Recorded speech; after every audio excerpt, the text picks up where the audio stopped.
এই গভীর রাতে আমার শেষ কথা এটা, আপনারা মনে রাখবেন। এ ছেলেরা, বাবা নষ্ট হইও না বাপ। তুমি এখন কোনো নারী ছবি, অশ্লীল দৃশ্য, বিবাহের পূর্বে কোনো মেয়ের সাথে খারাপ কোনো সম্পর্ক করো না বাবা, তোমার জীবনটা জাহান্নামের টুকরা হয়ে যাবে।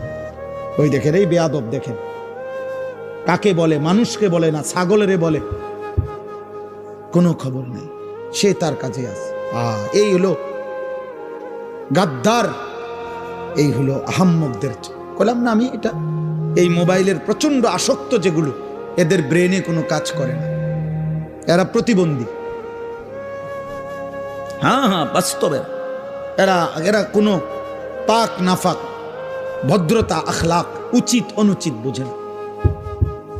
এর কথা হলো, আমি হুজুর তোর আব্বাও যদি বলে আমার মোবাইল ছাড়া জীবনে আমার আর কিছু নাই, আমার কোনো মা নাই, বাবা নাই, আমার কোনো আল্লাহ নাই, রসুল নাই, আমার কোনো হুজুর নাই, আমার কোনো ইমাম নাই, আমার কোনো ধর্ম নাই, আমার কোনো ইসলাম নাই, আমার কোনো কোরআন নাই, আমার একটাই আমার মোবাইল।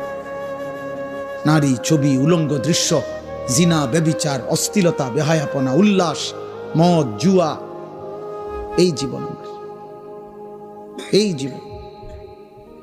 বেঈমানের দিকে তাকায় থাকে, বেঈমানের ডিজাইন।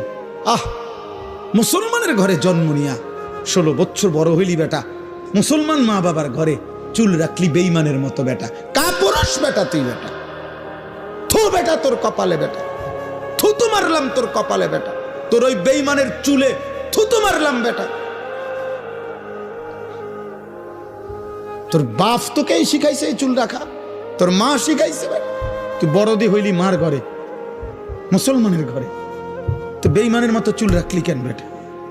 ওই বেঈমান তোর বাপ, ওই বেঈমান তোর চাচা, ইউরোপের ফুটবল খেলোয়াড় ওই তোর বাপ বলেন, তাহলে সে তার মতো চুল রাখবে কেন? কোন ইহুদি মহিলা, সিনেমার নর্তকী যদি কোনো মুসলমান মেয়ের লেবাস, পোশাক, সাজগোজের জন্য তার পছন্দ হয়, ওই নারী, ওই মেয়ে কাপুরুষ, অপদার্থ ছাড়া, চরিত্রহীনা ছাড়া আর কিছু হইতে পারে না। আল্লাহ রসুল বলছে, যে নারী চলতি পথে তার আতর, পারফিউম, সুগন্ধি, সেন্ট যদি কোনো পুরুষের নাকে লাগে, খোদার কসম আল্লাহর নবী বলছে ওই নারী ফাহিয়া জানিয়া, ব্যভিচারী, ব্যভিচারী, ব্যভিচারী। শুধু যদি সেন্টের ঘ্রাণ, পারফিউম যদি কোনো পুরুষের নাকে লাগে, আইয়ুমা ইমরাআতিন ইস্তাতারাত ফামাররাত আলা কওমিন লিয়াজিদু মিন রিহিহা ফাহিয়া জানিয়া।